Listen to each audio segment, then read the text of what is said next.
Ibu guru yang saya hormati, pertama-tama marilah kita panjatkan puji dan syukur kehadirat Allah Subhanahu wa Ta'ala, yang mana pada hari ini kita masih diberi kesehatan sehingga kita dapat berkumpul di tempat ini dalam keadaan sehat walafiat, tidak kurang suatu apapun. Salawat beserta salam semoga selalu tercimpah ruah kepada junjungan kita Nabi besar Nabi Muhammad SAW, kepada keluarganya, kepada sahabatnya, dan tak lupa sampai kepada kita sebagai umatnya. Amin ya rabbal alamin. Sebelumnya saya mau meminta maaf karena telah mengganggu waktu dari ibu-ibu semua. Ya, saya hanya ingin menyampaikan sedikit materi yang saya dapat dari pendidikan calon guru penggerak ini. Ibu-ibu yang saya hormati, sebelum saya mengikuti pendidikan calon guru penggerak ini, kita selalu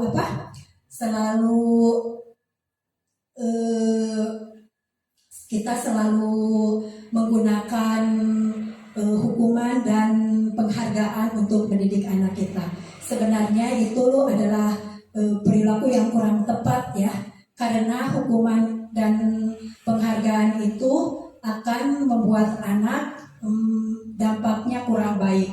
Hukuman bisa mengakibatkan anak itu menjadi tidak nyaman dan bahkan membuat anak itu menjadi trauma. Sedangkan kalau penghargaan itu membuat anak menjadi ketergantungan begitu, tergantung bahwa dia harus memiliki prestasi agar dia untuk mendapat penghargaan. Nah, jadi hukuman dan penghargaan itu kurang tepat dalam mendidik anak ya. Dalam budaya positif ini ada disiplin positif. Disiplin positif itu sangat diperlukan untuk membentuk karakter peserta didik yang positif.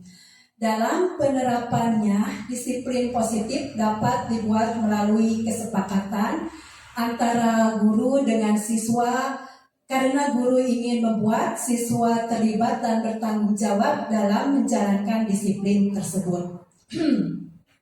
Ya.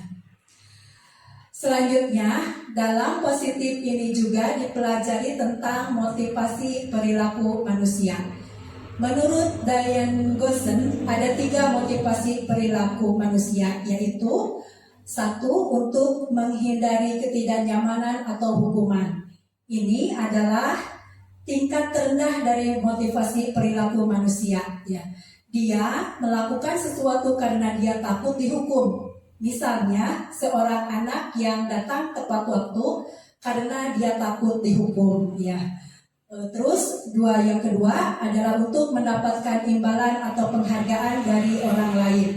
Seseorang berusaha menjadi yang terbaik karena ingin mendapatkan imbalan atau penghargaan dari orang lain.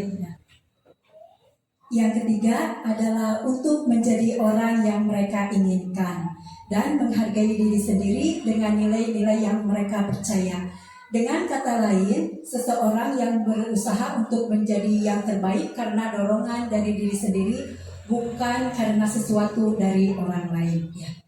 Materi berikutnya yaitu tentang posisi kontrol guru. Ya, posisi kontrol guru ini pengertiannya adalah berbagai pendekatan yang digunakan oleh mereka dalam mengelola perilaku dan disiplin kelas.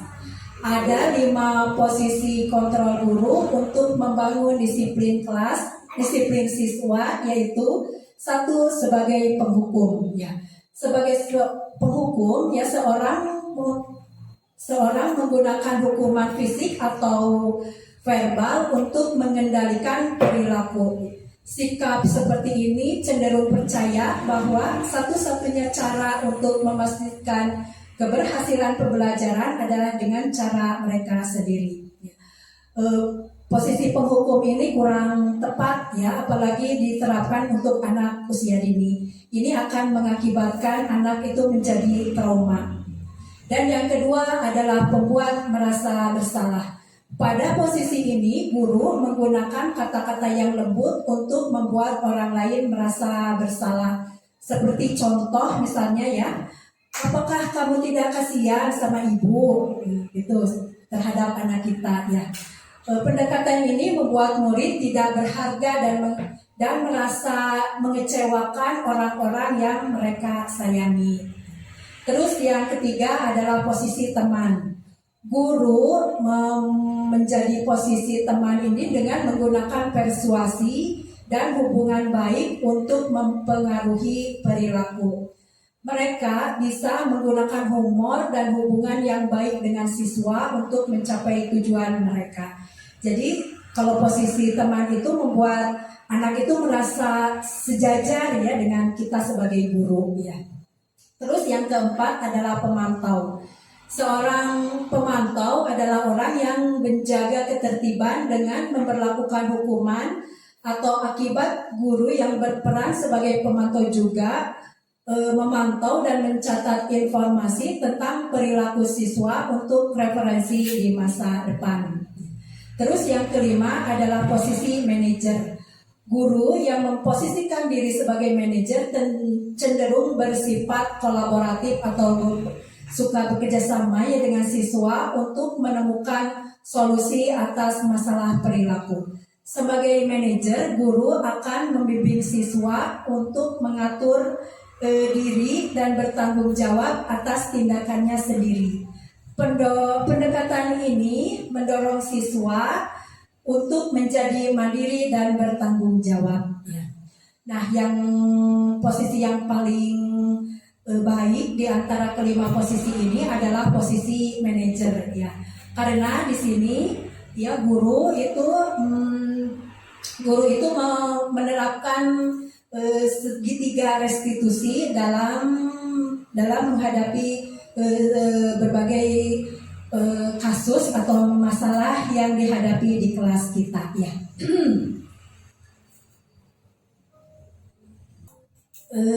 Yang materi yang selanjutnya adalah tentang kebutuhan dasar manusia. Kebutuhan dasar manusia ini kebutuhan yang harus dipenuhi oleh manusia. Manusia dalam memenuhi kebutuhan dasarnya dapat menggunakan dengan berbagai cara, walaupun terkadang mereka menggunakan cara yang kurang tepat atau yang berbenturan dengan norma agama dan norma hukum yang berlaku. Ada 5 kebutuhan dasar yang harus dipenuhi oleh manusia, yaitu yang pertama adalah kebutuhan bertahan hidup. Kebutuhan bertahan hidup itu meliputi dari misalnya seperti sandang, pangan, dan papan ya. Terus yang kedua adalah kebutuhan kasih sayang dan rasa diterima atau dipedulikan. Misalnya seorang anak itu pasti akan membutuhkan kasih sayang dari orang tuanya ya. Kita juga sebagai orang yang dewasa pasti menginginkan kasih sayang dari sesama ya, baik itu dari orang tua, dari suami, dan dari anak-anak kita yang kita cintai ya. Kemudian yang ketiga adalah kebutuhan kekuasaan dan penguasaan. Ini biasanya kebutuhan kekuasaan dan penguasaan ini berhubungan dengan kemampuan yang dimiliki oleh diri kita. Yang misalnya kita ingin diakui bahwa kita itu memiliki prestasi ya, baik itu secara akademik maupun maupun maupun kemampuan yang lainnya, misalnya kemampuan di bidang olahraga dan lain-lain ya. Terus yang keempat adalah kebutuhan kebebasan ya. Sebagai manusia pada dasarnya kita ingin diberi kebebasan dalam baik itu dalam memilih atau dalam berbagai hal ya. Terus yang kelima adalah kebutuhan kesenangan. Ya, sebagai manusia juga kita itu memiliki kebutuhan sekedar melepas lelah atau melepas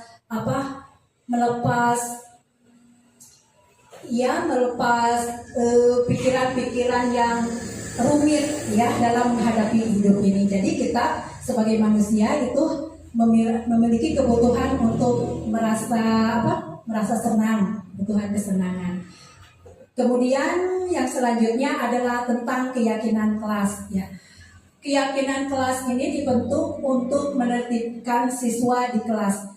Menertibkan di sini bukan dalam artian pemaksaan, namun lebih kepada tanggung jawab dari setiap siswa. Karena keyakinan kelas dibentuk secara bersama-sama, maka dari itu sudah menjadi tanggung jawab para siswa untuk menaatinya tanpa paksaan.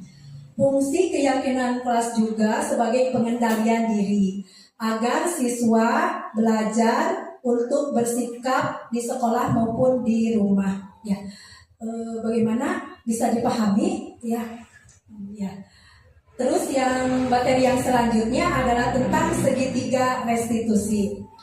Segitiga restitusi itu adalah proses dialog yang dijalankan oleh guru atau orang tua agar dapat menghasilkan murid yang mandiri dan bertanggung jawab. Ya.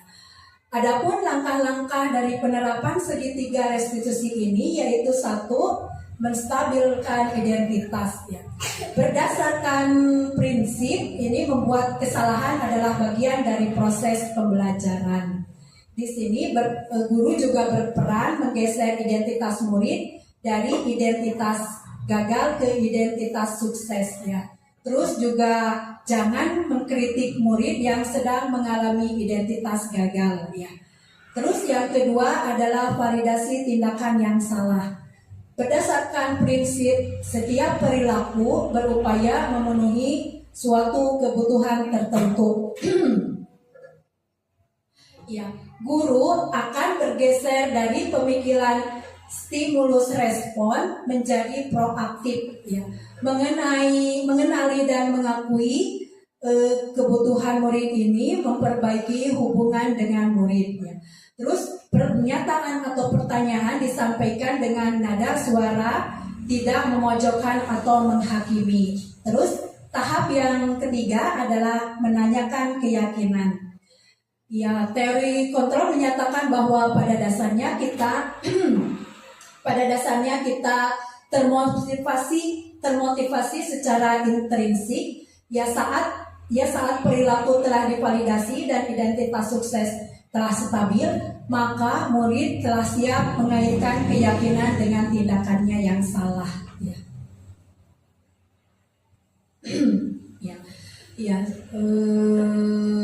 Itulah materi tentang budaya positif ya. Selanjutnya ya. Selama saya mempelajari modul ini ya, saya merasa bahwa ternyata banyak sekali kekurangan saya selama ini. Saya merasa bersyukur melalui program guru penggerak ini saya mendapatkan wawasan yang selama ini tidak saya dapatkan di program lain. Saya mendapatkan pembelajaran bagaimana menempatkan diri guru sebagai posisi kontrol yang terbaik untuk anak didik. Bagaimana metode yang seharusnya dilakukan oleh guru ketika menghadapi permasalahan murid. Serta bagaimana seorang guru dapat menumbuhkan sikap restitusi yang terimplementasi dalam disiplin diri dan pada murid ya. Mungkin hanya itu yang dapat saya sampaikan ya. Apabila tidak ada pertanyaan, akan saya tutup dengan ucapan hamdalah, alhamdulillahirabbil alamin ya. Mohon maaf atas kekurangannya dan ditutup dengan billahi taufik wal hidayah. Wassalamualaikum warahmatullahi wabarakatuh. Assalamualaikum warahmatullahi wabarakatuh. Nama saya Yeni Mulyani, saya guru TK Miftahul Ulum. Setelah mengikuti pemaparan dari Ibu Wiwin, saya jadi tahu apa itu budaya positif. Budaya positif sangat diperlukan agar anak merasa nyaman. Mudah-mudahan saya dan teman-teman bisa mengimplementasikannya di kelas. Mungkin itu testimoni dari saya. Terima kasih. Assalamualaikum warahmatullahi wabarakatuh. Assalamualaikum warahmatullahi wabarakatuh. Nama saya Hana Siti Nurjana, saya guru TK Miftahul Ulum. Setelah saya menyaksikan pemaparan dari Ibu Wiwin tentang budaya positif, saya jadi mengetahui pentingnya budaya positif diterapkan pada anak saat pembelajaran. Dengan budaya positif memberikan semangat serta kenyamanan pada anak ketika melakukan pembelajaran. Semoga kedepannya saya serta rekan-rekan yang lain dapat menerapkan budaya positif lebih baik lagi saat pembelajaran di TK Miftahul Ulum. Kepada Bu Wiwin, tetap semangat memberikan ilmu yang didapat dari CGP ini kepada kami agar kami dapat memperbaiki pembelajaran di TK Miftahul Ulum lebih menyenangkan lagi serta lebih bermakna bagi anak. Demikian dari saya. Wassalamualaikum warahmatullahi wabarakatuh.